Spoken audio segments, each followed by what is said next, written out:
We are two high school students, and after hearing about the refugee crisis in Afghanistan and Ukraine, we decided that we wanted to make a difference. We learned that there are over 35 million refugees in the world.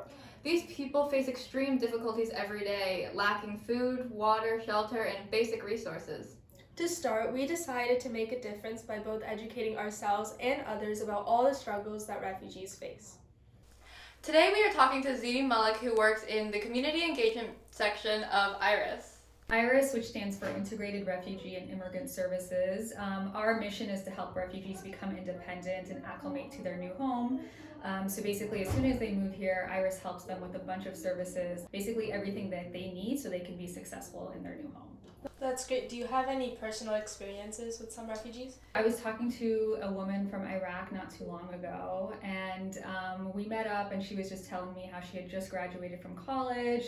And obviously that's a big accomplishment, but then she's also telling me about a lot of like little things that maybe we take for granted. Like she got her driver's license, which is not that common in her home country for women to have. She has a US passport. She was so excited about that because she's like, I can travel the world now. So I think that refugees are just so grateful for all the opportunities that they have here. Things like that just make me realize like the things that when you're born and you're raised here, you don't really think twice about your driver's license or your passport, but for refugees, they're just so grateful for all of those things. Right, that's really cool. What struggles do you commonly see refugees facing? So definitely learning English, I think, is the number one barrier for them. It's easier for kids to learn it. They pick it up a lot quicker than their parents. I think learning it as an adult, it just takes, it's just a little bit slower. Also, in addition to English, it's also getting jobs, because if you have a high-ranking job from the country you're from, you may not necessarily get that high-ranking job right away when you move here, because maybe the credentials don't transfer, or again, it goes back to learning English, right? If your English isn't good enough, you're going to have to start at a lower ranking job, and I think that can be pretty hard for refugees who are coming here who are expecting just to hit the ground running. Do you have any less obvious struggles that they face that most people don't notice? Yeah, I think it's really hard for some people when they have moved here. Some of their family and friends are still back at home.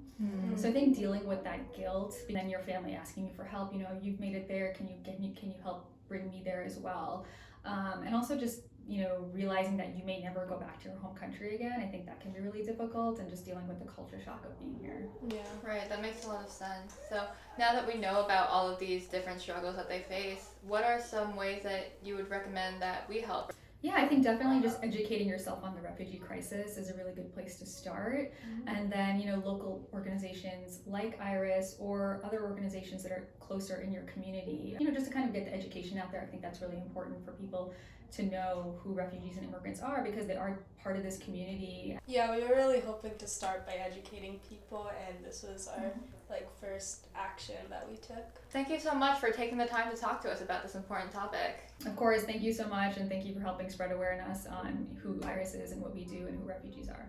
We hope that this interview educated you about refugees. For more information, visit irisct.org or look for a similar organization in your community.